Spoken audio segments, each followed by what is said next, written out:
नमस्कार दोस्तों, आज की इस वीडियो में अन्नपूर्णा माता की दिव्य कथा सुनेंगे। आज हम ऐसी पौराणिक कथाएं सुनेंगे जिनमें भक्ति का अमृत बहेगा।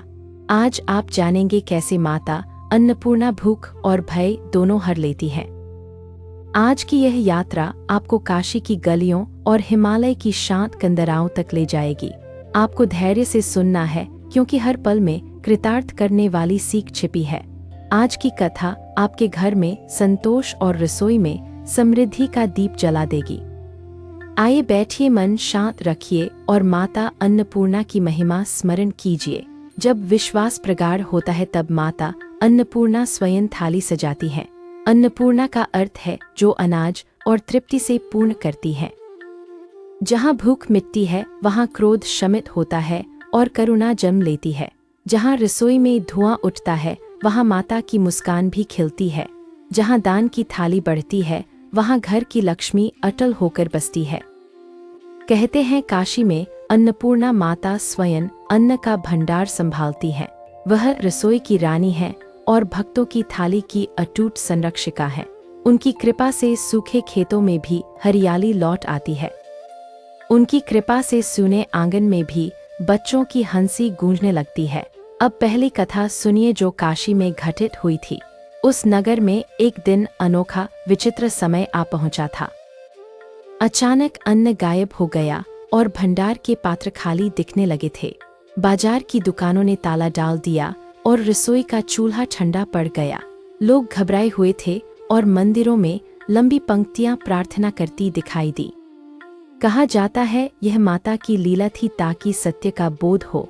तभी कैलाश के स्वामी शिव श्मशान के वैरागी भाव से काशी आए थे। उनके हाथ में भिक्षा पात्र था और नेत्रों में करुणा का सागर उमड़ा था। उन्होंने देखा लोगों की भूख ने विवेक को काट जैसा कर दिया था। उन्होंने धीमे स्वर में कहा, अहंकार भूख का पहला बीज होता है। वह गली गली घूमे और जनमन की पीड़ा को मन से निहारा था।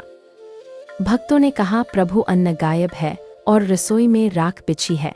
तभी काशी के हृदय में एक दिव्य आभा प्रस्फुटित होने लगी थी।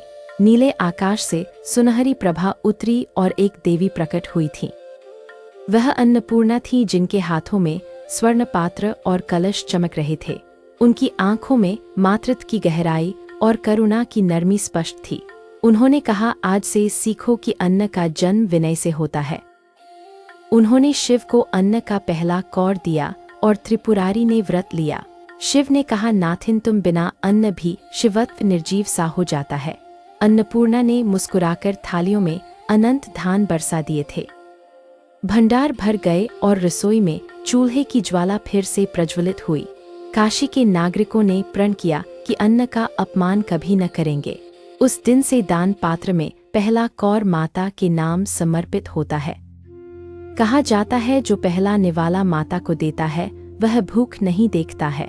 अब दूसरी कथा सुनिए जो विदर्भ के एक गांव में घटित हुई थी। वहां बरसों तक वर्षा नहीं हुई और लोग निराशा में डूब गए थे। कुएं सूख गए और बैल थक गए और बच्चे कुम्हला गए थे। गांव के मुखिया ने कहा, अब ईश्वर ही सहारा दे सकते हैं। तभी एक वृद्धा दहलीज पर आई और धीरे से आशीष बोली थी। उसने कहा, तुम सब मिलकर एक दिन का उपवास कर लो। उसने कहा, शाम को अन्नपूर्णा माता की कथा श्रद्धा से सुनाना होगा। गांव ने कहा, माता को हम साक्षी मानकर व्रत करेंगे और दान देंगे। वृद्धा ने कहा, दान का पहला अधिकार भूखे पंछियों और गौओं का होता है।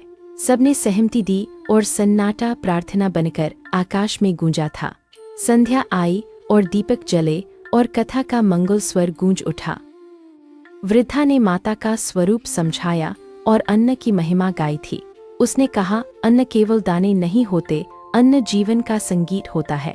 जैसे जैसे कथा आगे बढ़ी वैसे वैसे बादल घिरने लगे थे। पहली बूंद धरती पर पड़ी तो बच्चे दहाड़ की तरह हंस पड़े। बारिश ने सूखे खेतों को हरित वस्त्र पहनाए और संतोष लौटाया था। वृद्धा मुस्कुराई और धीरे धीरे अंतर्ध्यान हो गई और सब विस्मित रहे। लोग समझ गए वह अन्नपूर्णा माता ने गांव को दर्शन और वरदान दिया था। अगले दिन से हर घर में अन्न का एक भाग दान हेतु निकलने लगा। गांव ने एक भंडारा बनाया और अन्न का पहरा प्रेम से रखना शुरू किया। जो अन्न लेने आता वह पूजा के बाद ही अपनी थैली भरता था। वह गांव फिर कभी अकाल का दंश न भुगता और खूब फला फूला। अब तीसरी कथा सुनिए, जो मिथिला के एक छोटे नगर में थी। वहाँ एक ब्राह्मण परिवार रहता था जिसकी रसोई बहुत छोटी थी। ब्राह्मण का नाम केतु था और पत्नी का नाम भवानी था। उनके 2 बच्चे थे जो मिट्टी के खिलौनों से खेलते रहते थे। केतु वेद पढ़ाते थे पर घर में अक्सर अनाज कम पड़ जाता था। एक दिन व्रत का विचार आया और दोनों दंपति ने संकल्प लिया। उन्होंने कहा, माता अन्नपूर्णा की पूजा करेंगे और नियम पूर्वक कथा सुनेंगे।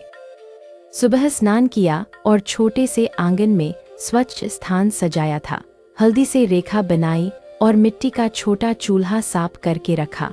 एक कटोरी चावल धोकर रखा और तुलसी पत्ती भी रखी गई। केतु ने मंत्र स्मरण किया और आंख बंद कर विनम्रता से नमन किया। भवानी ने दीपक जलाया और शांति से कथा आरंभ करने की प्रार्थना की। कथा चल रही थी और बच्चे एकटक ज्योति को देखकर मुस्कुरा रहे थे। अचानक एक साध्वी दहलीज पर आई और पानी मांगने लगी थी। भवानी ने पानी दिया और वही धुले चावल उबालकर भोग बनाया। साध्वी ने कौर खाया और अपना आंचल खोलकर आशीष बिखेर दिया। उसने कहा, आज से तुम्हारी रसोई से भूख का अंधेरा हट जाएगा। उसने कहा, तुम रोज पहले कौर का भाग किसी भूखे को देना। साध्वी चली गई और उस रात बर्तन में चावल बढ़ते चले गए। भवानी ने देखा कुकर में दाने समाप्त नहीं हो रहे थे। केतु ने चकित होकर कहा, यह तो माता की कृपा का प्रसाद हुआ। दूसरे दिन से उनके घर विद्यार्थी अधिक संख्या में पढ़ने आने लगे। केतु ने शुल्क नहीं बढ़ाया बल्कि भोग का प्रसाद बांटना शुरू किया। कहते हैं, जिन घरों में प्रसाद बराबरी से बंटता है वहां समृद्धि आती है। केतु के शिष्य विद्वान बने और गांव में अन्न का सम्मान बढ़ा। भवानी ने हर अमावस्या को माता की कथा का आयोजन नियमित किया। उस दिन कोई खाली हाथ नहीं लौटता और सबकी थाली भर जाती थी। अब चौथी कथा सुनिए, जो उज्जैनी के राजदरबार में घटित हुई थी। वहां भद्राश्रय नामक राजा था जिसे दान का बड़ा अहंकार था। वह कहता, मेरा भंडार असीम है और मैं सबको खिलाता हूँ। उसके महल में रसोई बड़ी थी पर हृदय में विनय छोटी थी। एक ब्राह्मण ने कहा, दान तभी श्रेष्ठ जब अहंकार शून्य हो। राजा हंसा और बोला, मुझे कोई कमी का भय नहीं होता है। तभी नगर में अजीब शुष्कता छाई और अनाज की कीमत बढ़ी। भंडार घटने लगे और राजा को पहली बार चिंता हुई थी। रात्रि में उसे स्वप्न आया जिसमें एक माता रसोई संभाल रही थी। उन्होंने कहा, मेरा नाम अन्नपूर्णा है और मैं विनय की अधीश्वरी हूँ। उन्होंने कहा, भंडार मेरा है और तुम केवल पात्र के रक्षक हो। सुबह राजा उठा और मन में भारी पश्चाताप का भाव उमड़ा। उसने रानी से कहा, आज से अन्न का पहला कौर माता का होगा। उसने राजकाज में आदेश दिया कि रसोई पहले निर्धन को परोसे। उस दिन दरबार में एक वृद्धा आई और आशीष देती गई। उसने कहा, जब भूख मिटाओ तब दंभी मत बनो और मौन रखो। भंडार फिर से भर गया और राजा का अंतर्मन हल्का हो गया। वह हर द्वादशी को भोग लगाता और स्वयं पंक्ति में बैठता था। प्रजा ने देखा, उनका राजा अब पिता जैसा संतुलित हो गया। उज्जैनी में उस दिन से दानोत्सव विनय के साथ आयोजित होने लगे। अब पांचवी कथा सुनिए, जो समुद्र किनारे के नगर में घटित हुई थी। वहां समुद्रदत्त नाम का व्यापारी जहाज लेकर दूर देशों जाता था। वह अनाज और मिसालों का सौदा करता और खूब धन कमाता था। एक बार समुद्र में भयंकर तूफान उठा और जहाज दिशाहीन हो गया। पानी जहाज में भरने लगा और नाविक घबराहट से रोने लगे थे। समुद्रदत्त ने कहा, हे अन्नपूर्णा, मेरी टोली को भूख से बचाओ। भोजन समाप्त था और नमक पानी गले में कड़वा लगता था। रात घनी थी और तारे बादलों में छिपे हुए पड़े थे। तभी दूर एक दीपक जैसा अजीब उजाला झलकने लगा था। एक नौका आई जिसमें एक मातृ स्वरूपा शांत मुद्रा में बैठी थी। उन्होंने कहा, पहले भूखे को खिलाओ, फिर समुद्र तुम्हें किनारा देगा। उन्होंने थाली में खिचड़ी परोसी और हर नाविक को कौर कराया। जैसे ही सबने खाया वैसे ही हवा अनुकूल दिशा में बहने लगी। नौका ने जहाज को खींचा और किनारे की दिशा स्पष्ट हो गई। सुबह तक वे सुरक्षित बंदरगाह में पहुंच गए और परस्पर गले मिले। समुद्रदत्त ने प्रतिज्ञा की कि हर यात्रा से पहले भंडारा करेगा। उसने घाट पर भोग लगाया और नाविकों में प्रसाद बांटा था। नगर में समुद्रदत्त की ईमानदारी और करुणा की चर्चा फैल गई। लोग कहते वह अन्नपूर्णा का पुत्र जैसा बन गया था। अब छठी कथा सुनिए, जो कश्मीर की घाटी के एक गांव में थी। वहां हिमपात से रास्ते बंद थे और कड़ाके की ठंड पड़ती थी। एक विधवा माँ थी जो लकड़ी बीनकर छोटा चूल्हा जलाती थी। उसका बेटा बीमार था और घर में दवा तक नहीं थी। माँ ने कहा, मैं आज अन्नपूर्णा के नाम उपवास करूंगी। उसने छोटी हांडी में पानी रखा और शांत भाव से बैठ गई। उसकी आंखें भीग गईं और होठों पर माता का नाम था। तभी दरवाजे पर एक जोगन आई और कंधे पर टोकरी रखी थी। उसने टोकरी से जौ और साग निकाले और मुस्कुराकर थमा दिए। उसने कहा, इन्हें सूप में पकाओ और बच्चे को भोग लगाओ। कुछ ही देर में घर में सौंधी खुशबू फैल गई थी। बेटे ने कौर खाया और चेहरे पर रक्तमा लौट आई। माँ ने देखा जोगन कहीं दिख नहीं रही और आंगन खाली था। उन्होंने समझा माता ने वचन निभाया और जीवन फिर से खिला। अब 7वीं कथा सुनिए, जो कांचीपुरम के तट पर कही जाती है। वहाँ एक शिष्य था जो केवल मंत्र जप पर गर्व करता था। वह कहता, मैं बिना भोग के भी पूजा पूर्ण कर देता हूँ। गुरु ने कहा, बिना अन्न के पूजा अधूरी और दया से ही पूर्ण होती है। शिष्य ने हठ किया और उपवास के साथ अहंकार जोड़ दिया। 3 दिन बाद उसे चक्कर आया और मन भ्रमित होने लगा। रात को स्वप्न में माता आई और सौम्य स्वर में समझाया। उन्होंने कहा, उपवास का अर्थ है भूखे को अपना अन्न देना। उन्होंने कहा, केवल सूखा अहंकार छोड़ो और थाली किसी को परोस दो। सुबह शिष्य ने दरवाजे पर बैठे वृद्ध को भोजन कराया। तभी जप में रस आया और ध्यान स्थिर हो गया था। गुरु ने आशीष दिया और कहा, यही अन्नपूर्णा की सच्ची दीक्षा है। अब व्रत के नियम सुनिए, जो ऋषियों ने सरलता से बतलाए थे। प्रथम, शुद्धता आवश्यक है और रसोई को साफ रखना चाहिए। सुबह स्नान के बाद दीपक जलाकर माता का आवाहन करिए। चावल या गेहूं का स्वच्छ दाना ताम्र पात्र में रखिए। जल से अर्घ्य दीजिए और माता के चरणों में नम्रता अर्पित करिए। कथा पूरी श्रद्धा से सुनिए और मन को विचलित न होने दीजिए। पहला ग्रास किसी अभ्यागत को दीजिए और फिर प्रसाद ग्रहण करिए। संध्या में पुनः दीपक दिखाकर कृतज्ञता के शब्द कहिए। दाना बर्बाद न कीजिए और रसोई में क्रोध बिल्कुल न करिए। व्रत के बाद गरीब को अन्न और फल भेंट करना उत्तम माना गया। अब 8वीं कथा सुनिए, जो ब्रिजभूमि के अवसर में कही जाती है। एक गोपी थी जो दूध दही बेचती और गीत गाती थी। वह रोज पहला घड़ा राधा नाम लेकर मंदिर को दे देती थी। एक दिन नगर में अनजाना कर लगा और व्यापार कम हो गया। गोपी उदास हुई पर उसने दान का नियम नहीं छोड़ा। रात को सपने में माता आई और तुलसी के पास आशीष बोली। सुबह उसने आंगन में दही जमाया और भोग सजाया था। अचानक दूर के व्यापारियों का जत्था आया और सारा माल बिक गया। गोपी ने कहा, यह माता की कृपा है जिसने दोहरी आय दी। उसने नया नियम बनाया कि हर पूर्णिमा को खिचड़ी बांटेगी। उसकी खिचड़ी की महक से गोकुल की गलियां पुलकित हो उठीं। अब 9वीं कथा सुनिए, जो प्राचीन कटक के वन्य प्रदेश में थी। वहां एक शिकारी था जिसका नाम नीलकांत था और मन कठोर था। एक दिन उसने घायल हिरनी को देखा और दया उमड़ आई। पत्नी ने कहा, आज अन्नपूर्णा को भोग लगाकर जीवों को भोजन देंगे। उन्होंने जंगल में पतलों पर जौ सत्तू और फल परोसे थे। जानवरों ने खाया और जंगल का वातावरण अद्भुत शांत हो गया। तभी बारिश हुई और नीलकांत का टूटा कुटिया का छप्पर ठीक हो गया। उसने शपथ ली कि अब शिकार छोड़कर खेती करेगा और दान देगा। गांव वालों ने सहयोग किया और खेतों में हरियाली चमक उठी। अब 10वीं कथा सुनिए, जो द्वारका के एक आचार्य के बारे में है। आचार्य वेद का पाठ कराते और शिष्यों को ब्रह्म का बोध कराते थे, परंतु उनके आश्रम में भोजन की कमी हमेशा बनी रहती थी। एक दिन एक अनाथ बालक आया और प्रवेश की विनती की।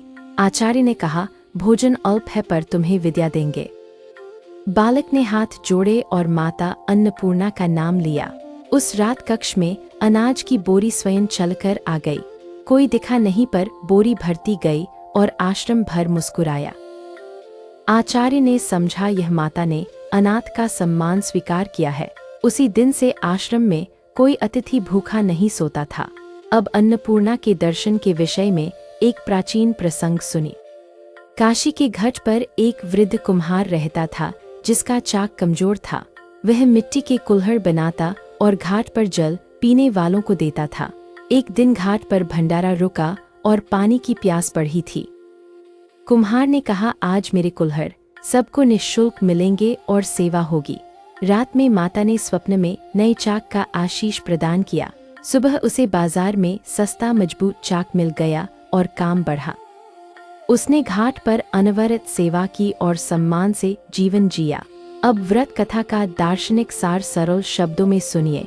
अन्न का अर्थ है पृथ्वी का स्नेह और गृहस्थ जीवन की नींव। भोजन का आदर करने वाले घर में रोग और कलह नहीं टिकते। जो अन्न बांटता है उसका मन विस्तृत होता और बुद्धि प्रखर होती है। अन्नपूर्णा की कृपा में करुणा और संतोष का संगम मिलता है। व्रत हमें अनुशासन सिखाता और दान हमें प्रसन्नता का रहस्य बताता है। अब एक पुरानी राजकुमारी की कथा सुनिए जिससे प्रेरणा मिले। विदिशा की राजकुमारी लीलावती ने दान का प्रण बचपन में लिया था। उसने कहा, मेरी शादी के दिन 1000 रसोइयों में भोग लगेगा। राजा ने सहमति दी पर राज्य में सूखा पड़ गया और चिंता बढ़ी। लीलावती ने उपवास किया और रात भर माता का नाम जपा। सुबह बादल आए और नदियों में पानी कलकल करने लगा। शादी के दिन सच में 1000 रसोइयों में भोग लगा और बांटा गया। राज्य खुश हुआ और लीलावती को अन्नपूर्णा का अवतार मानने लगा।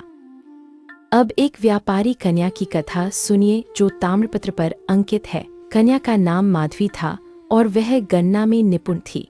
उसने लाभ का आधा हिस्सा अन्न भंडार के लिए समर्पित कर दिया। जब सूखा पड़ा तब उसी भंडार ने नगर को बचा लिया। माधवी ने समझाया कि लाभ से बड़ा लाभ जनकल्याण का आनंद होता है। उसकी कहानी से व्यापारी वर्ग ने दान की नई रीति अपनाई। अब काशी और अन्नपूर्णा के संबंध की एक सूक्ष्म कथा सुनिए। एक बालक ने शिवलिंग पर चावल का दाना चढ़ाया और रो पड़ा। उसकी माँ ने कहा, घर में अन्न नहीं, आज भी उपवास होगा। बालक ने कहा, मैं पहले माता को दाना दूंगा फिर जल पीऊंगा। रात को दरवाजे पर कोई आया और बोरी रखकर चला गया। बोरी में उत्तम चावल और दालें थी और खुशबू फैल गई। माँ ने समझा यह माता ने बालक की सच्चाई का मान किया।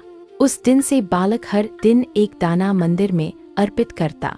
अब व्रत की तिथि के संदर्भ में पुरातन मान्यता सुनिए। मार्गशीर्ष में विशेष पुण्य कहा गया और पौष में शांति बढ़ती है। चैत्र में नवसंवत्सर का आरंभ होता और अन्न का देव आवाहन होता। भक्त किसी भी शुभ दिन को माता के नाम समर्पित कर सकते हैं। प्रातःकाल का समय श्रेष्ठ माना और संध्या में कृतज्ञता आवश्यक होती है। अब एक पुरानी वैश्य सभा की कथा सुनिए जो प्रेरक है। शहर में व्यापार मंदा था और लोग हताशा में घिर गए। सभा ने निर्णय लिया कि सामूहिक रसोई बने और प्रसाद बांटा जाए। 3 दिन में वातावरण बदल गया और व्यापार में रौनक लौट आई। सभा ने माता का मंदिर बनवाया और दैनिक भोग का नियम बनाया। अब पर्वतवासी चरवाहों की एक लघु कथा भी सुन लीजिए। ऊंचे ढाल पर बकरियां चरती और चरवाहे गीत गाते चलते थे। एक बार बर्फीला तूफान आया और रास्ता छिप गया। चरवाहों ने माता अन्नपूर्णा का स्मरण किया और आग जलाई। बर्फ थमी और दूर चरनी में घास की लकीर दिखी थी। सब सुरक्षित लौटे और पर्वतीय मंदिर में प्रसाद चढ़ाया गया। अब रसोई के शिष्टाचार की परंपरागत शिक्षा संक्षेप में सुनिए। भोजन बनाते समय मन शांत रखिए और शब्द मधुर बोलिए। पहला ग्रास अग्नि को, दूसरे को अतिथि और तीसरा परिवार को दीजिए। रसोई में स्वच्छ जल और स्वच्छ वेश का ध्यान रखिए। कूड़े में अन्न का दाना न जाए, यह दृढ़ निश्चय करिए। बचे अन्न को अगले भोजन में विवेक से रूपांतरित करिए। अब एक बुजुर्ग रसोइये की कथा सुनिए जो काशी का था। उसने जीवन भर राजाओं और संतों के लिए भोग बनाया था। वह कहता, रेसिपी से पहले मन का ताप हटाना जरूरी होता है। उसने सिखाया कि नम्र हाथों से रोटी गोल और मन कोमल होता। एक दिन माता ने स्वप्न में उसे रसों का रहस्य दिया। तब उसने अन्नपूर्णा भवन में निःशुल्क खाना बनाना शुरू किया। अब एक सिद्ध योगिनी की कथा सुनिए जो दक्षिण की वन्या थी। योगिनी ने अमावस्या में मौन व्रत रखा और दीपक जलाया। वह रोज एक पत्तल भोजन बांटती और एक जल का पात्र रखती। तीनों लोकों में उसकी प्रसिद्धि फैल गई और लोग प्रेरित हुए। वह कहती, दान से कर्म गलते हैं और वाणी मधुर हो जाती है। माता ने उसे आशीष दिया कि उसके वंशज हमेशा तृप्त रहेंगे। अब घर गृहस्थी की संतुलन कथा सुनिए जो प्रेरक बनती है। नवदंपति ने विवाह के बाद पहला भोग माता के नाम रखा। प्रथम वर्ष में उनके सामने कठिन दिन आए और खर्च बढ़ गया। उन्होंने नियम नहीं छोड़ा और हर साप्ताहिक भंडारा जारी रखा। तीसरे वर्ष में उनके प्रयास सफल हुए और व्यापार स्थिर हुआ। वे कहते, दान की निरंतरता ही माता की कृपा का सेतु होती है। अब नदी किनारे बसे कारीगरों की एक सामूहिक कथा सुनिए। उनकी नावें टूटी थीं और मजदूरी कम थी और चिंता बढ़ी। उन्होंने सामूहिक उपवास कर माता के नाम लकड़ी का रसोई घर बनाया। सबने मिलकर पकाया और मुसाफिरों को पहला कौर परोसा। कुछ ही दिनों में नदी ने नया मार्ग दिया और काम बढ़ा। कारीगरों ने समझा, सेवा से ही समृद्धि का द्वार खुलता है। अब एक वनवासी बालक की कथा सुनिए जो अत्यंत सरल है। बालक ने बाजरे के दाने खोजकर माता को समर्पित किए। उस रात उसके सपने में विशाल खेत और मेघ प्रकट हुए। अगले मौसम में बाजरे की फसल दोगुनी होकर लौटी। गांव की पंचायत ने उसे अन्न रक्षक का उपाधि दी। बालक ने हर बच्चे को दाने का महत्व समझाया और गर्व मिटाया। अब कथा का प्रेरणादायी उपसंहार धीरे धीरे सामने आता है। अन्नपूर्णा माता का व्रत केवल रस्म नहीं, यह करुणा का व्रत है। जब थाली में पहला कौर बांटा जाता है तब घर बचता है। जब अन्न का आदर होता है तब लक्ष्मी का आदर स्वयं होता है। जब भूखा तृप्त होता है तब देवता भी घर में वास करते हैं। आज से तय करिए कि भोजन व्यर्थ नहीं जाएगा और हृदय विनम्र रहेगा। आज से तय करिए कि हर रसोई में माता का नाम लिया जाएगा। अब आशीष की वाणी स्वीकार करिए और हृदय में विश्वास रखिए। जो व्रत करेगा उसे अन्न की कमी नहीं होगी और सुख मिलेगा। जो कथा सुनेगा उसके घर में शांति और समरसता बढ़ेगी।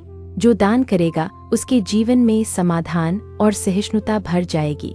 जो माता को याद करेगा उसके बच्चों का भविष्य आलोकित होगा। जो निष्ठा से थाली परोसेगा उसका कर्म बंधन हल्का हो जाएगा। जो किसी भूखे को खिलाएगा उसे देवता का आशीष प्राप्त होगा। अब अंतिम प्रण लीजिए और माता से नाता अटूट बनाए रखिए। हे अन्नपूर्णा, हमारे घर में संतोष और प्रेम का दीप जलाए रखना।